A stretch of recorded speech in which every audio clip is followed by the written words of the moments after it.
አንድ ጊዜ ከላይ ላለች ሴና ይሰማሻል?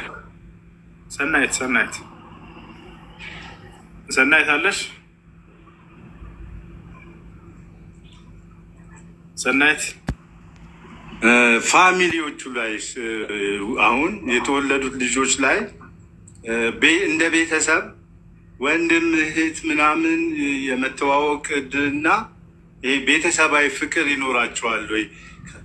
ከነዚህ ከአራት ሴት የተለያየ የተወለዱት አንድ አባት ሆኖ ምን አይነት እንትን ነው ተሞክሮ ያለው? ምን ችግር አለው? ቤተሰብ ይሆናሉ። ወንድማማቾች ናቸው። የወንድም የእህት ፍቅር ምናምኑ ይኖራል።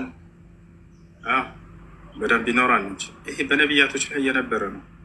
አንዳቸው ከሌላቸው ጋር እንዳውም ትስስር ይኖራቸዋል። ወንድማማቾች ይሆናሉ።